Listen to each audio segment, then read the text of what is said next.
वारकरी संप्रदाय हा कायम सामाजिकदृष्ट्या उद्बोधक आणि मार्गदर्शक असणारी भूमिका साकारत आलेला आहे, हे सुशिक्षितांनी ध्यानात घ्यावं।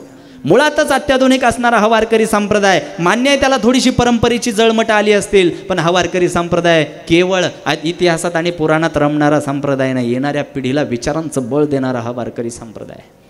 तुम्हाला इंजिनियर आणि डॉक्टर घडवणारी विद्यापीठं पावलोपावली बघायला मिळतील, पण माणूस घडवणारं विद्यापीठ एकच, ते म्हणजे वारकरी संप्रदाय।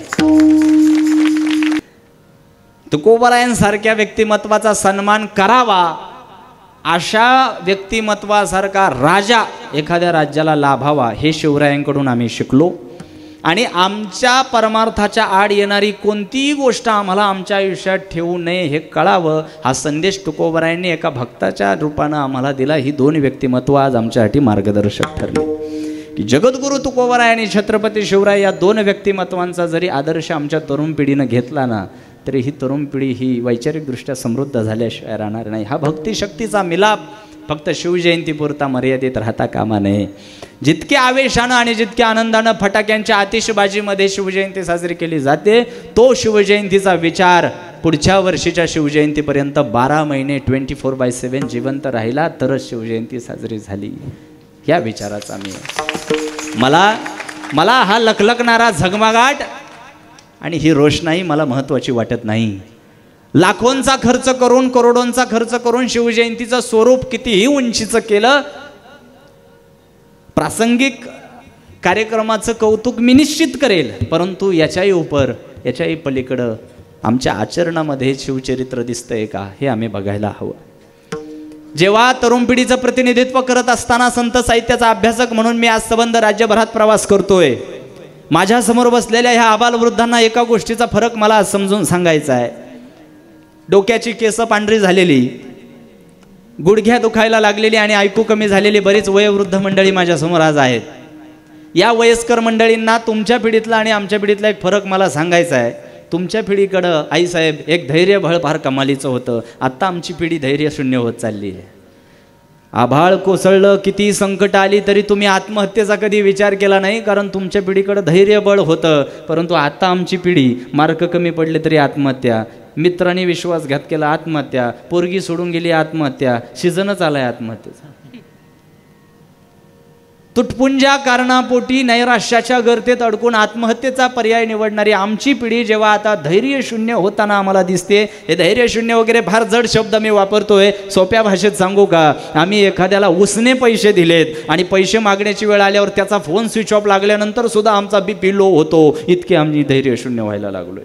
हे फार सामान्य पातळीवर सांगतोय। अचानक ह्या विषयाला हात घालण्याचं कारण काय?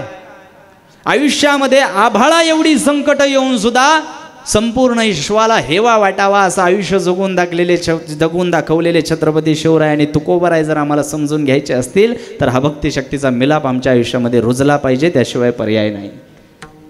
आम्हाला वैचारिकदृष्ट्या समृद्ध करणारी ही दोनच चरित्र भारताच्या धर्तीवर बघायला मिळाली, एक छत्रपती शिवराय आणि जगद्गुरु तुकोबराय। हा भक्तिशक्तीचा अनोखा मिलाप आम्हाला आमच्या जीवनामध्ये खऱ्या अर्थानं आचरणात रुजवता आला पाहिजे। मला अभिमान आहे की ज्या वारकरी संप्रदायाचा पाईक म्हणून मी समाजात मिरवतोय, त्या वारकरी संप्रदायाचं दातृत्व आणि त्या वारकरी संप्रदायाचं योगदान हे वैचारिकदृष्ट्या फार मोठं आहे, उल्लेखनीय आहे, कौतुकास्पद आहे। समाजातल्या काही बुद्धिवादी प्राण्यांना वाटेल डोक्यावर फेटा बांधून, कमरेला उपरणं बांधून आम्ही दक्षिणा गोळायला करायला फिरतोय। अरे असतील काही तसे, पण आम्ही सगळेच त्यातले नव्हे। वारकरी संप्रदाय हा कायम सामाजिकदृष्ट्या उद्बोधक आणि मार्गदर्शक असणारी भूमिका साकारत आलेला आहे, हे सुशिक्षितांनी ध्यानात घ्यावं। मुळातच अत्याधुनिक असणारा हा वारकरी संप्रदाय, मान्य आहे त्याला थोडीशी परंपरेची जळमट आली असतील, पण हा वारकरी संप्रदाय केवळ इतिहासात आणि पुराणात रमणारा संप्रदाय नाही, येणाऱ्या पिढीला विचारांचं बळ देणारा हा वारकरी संप्रदाय। तुम्हाला इंजिनियर आणि डॉक्टर घडवणारी विद्यापीठं पावलोपावली बघायला मिळतील, पण माणूस घडवणारं विद्यापीठ एकच, ते म्हणजे वारकरी संप्रदाय। एक कीर्तनकार आणि संत साहित्याचा अभ्यासक म्हणून जेव्हा आज तुमच्या समोर उभा आहे, इतक्या जबाबदारीनं ज्या गोष्टी मी बोलतोय, तितक्याच जबाबदारीनं आणखी एक गोष्ट बोलतो की संत साहित्यच एक असं आहे की समाजाला वाचवू शकतं, तारू शकतं। वैचारिक प्रदूषण फार कमालीचं वाढत चाललेलं आहे। आपल्या सभोवताली काय काय गोष्टी घडताना आपण पाहतोय, मी नव्यानं सांगण्याची गरज नाहीये। अंतःकरणातला मत्सर आणि मनातली ईर्ष्या इतकी टोकाला जायला लागली आहे की भाऊ भावाचा राहिला नाही, बहीण बहिणीची राहिली नाही, आई मुलाची राहिलेली नाही, बाप मुलाचा राहिलेला नाही. टोकाचा मत्सर अंतःकरणात घेऊन जगणारी ही माणसाच्या रूपातली गिधाडं जेव्हा आम्ही समाजामध्ये बघतो, प्रश्न पडतो की वैचारिक बळ आता कुठेतरी कमी पडायला लागलंय, वैचारिक समतोल बिघडायला लागलाय.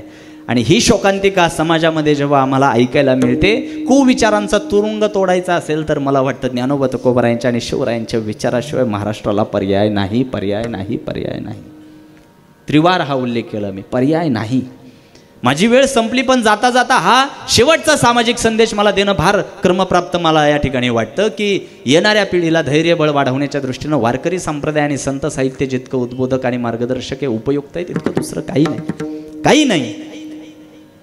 तुम्हाला सर्वांना कदाचित ज्ञात असेल की गेल्या काही वर्षांपासून समाज माध्यमांवर, इंटरनेटवर माझे संत साहित्याचे विचार लोक ऐकत असतात. मला काही चांगलं सुचलं, एखाद्या कीर्तनातला विचार तो प्रसारित केला जातो.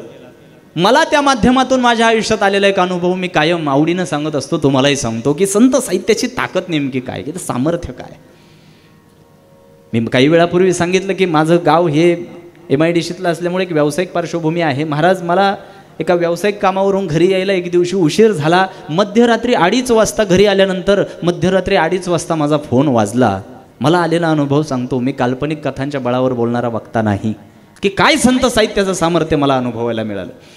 मध्यरात्रीच्या 2:30 वाजता माझा फोन वाजला आणि एके रात्री मध्यरात्री फोन वाजतोय म्हणून कोणीतरी अडचणीत असेल. मी तो फोन टाळला नाही, फोन उचलला, कानाला लावला. समोरून एका तरुणीच्या रडण्याचा आवाज येत होता.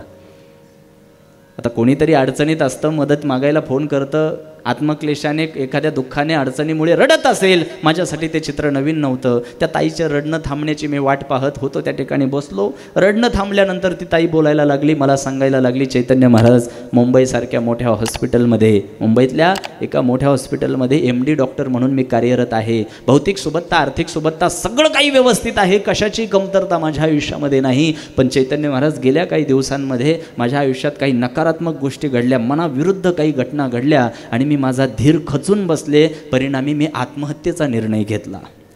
सुशिक्षित होती, मुद्देसूद बोलत होती. तिनं मला सांगितलं, महाराज, आत्महत्येचा निर्णय घेऊन मी हॉस्पिटलच्या इमारतीच्या शेवटच्या मजल्यावर गेले आणि टेरेसवरून आत्महत्या करण्यासाठी, उडी मारण्यासाठी मी माझं पाऊलही उचललं होतं. क्षणार्धात माझा जीव जाणार होता, होत्याचं नव्हतं घडणार होतं. तितक्यात माझ्या मनात विचार आला की कुटुंबातल्या एखाद्या प्रिय व्यक्तीला माझ्या मृत्यूला कोणालाही कारणीभूत ठरवू नये असा मेसेज द्यावा, संदेश द्यावा. म्हणून मी खिशातून मोबाईल काढला. पाऊल तसंच होतं, खिशातून फोन काढला. ती सांगत होती, महाराज, मेसेज करण्यासाठी मी WhatsApp ओपन केलं आणि WhatsApp उघडल्यानंतर WhatsAppला कोणीतरी संत साहित्याचे विचार मांडणारा तुमचा, तुकोबारायांच्या अभंगांचा अर्थ सांगणारा व्हिडिओ स्टेटसला पोस्ट केला होता. महाराज, अनायासे तिथे माझं बोट पडलं आणि तुकोबारायांच्या अभंगांचा अर्थ सांगणारा तुमचा आवाज कानावर पडला. काय झालं कुणास ठाऊक, ते पाऊल मी मागं घेतलं. आज मी जिवंत आहे. माझ्या आयुष्यामध्ये संत साहित्याचा प्रसारक या नात्यानं मला आलेली सर्वोच्च अनुभूती, माझ्या आयुष्यातला सर्वोच्च पुरस्कार माझ्या कामाचा त्या दिवशी मला मिळाला की मृत्यूचा निर्णय घेतलेली, आयुष्य संपवायला निघालेली व्यक्ती जर तुकोबारायांचा अभंग कानावर पडल्यानंतर आपला निर्णय बदलत असेल तर ही संत साहित्याची ताकद, हे संत साहित्याचं सामर्थ्य आम्ही लक्षात घ्यायला पाहिजे. त्या सबंध राज्यामध्ये कीर्तनकार आणि एक संत साहित्याचा अभ्यासक म्हणून जेव्हा मला आमंत्रित केलं जातं, वेगवेगळ्या व्यासपीठावर वेगवेगळ्या विषयाच्या संबंधानं जेव्हा मी वेगवेगळ्या विषयावर भाष्य करण्यासाठी उपस्थित राहतो, तेव्हा या आबालवृद्धांना मला कटाक्षानं या विषयाची आठवण करून देणं गरजेचं वाटतं की आम्हाला एकमेव संत साहित्य वाचवू शकतं, तारू शकतं, दुसरं सामर्थ्य कशामध्ये नाही. आजचं कीर्तन भलेही तुम्ही विसरलात, शिवजयंती भलेही तुमच्या कानामागं गेली, आजचं कीर्तन पूर्ण लक्षात नाही राहिलं, तरी सुद्धा येणाऱ्या जीवनामध्ये आम्हाला येणाऱ्या संकटांवर मात करायची असेल, आमचं धैर्यबळ वाढवायचं असेल तर संत साहित्याशिवाय, शिवचरित्राशिवाय, तुकोबारायांच्या चरित्राशिवाय पर्याय नाही. हे येणाऱ्या पिढीला आम्हाला सांगितलं पाहिजे. हे आम्हाला क्रमप्राप्त ठरतं.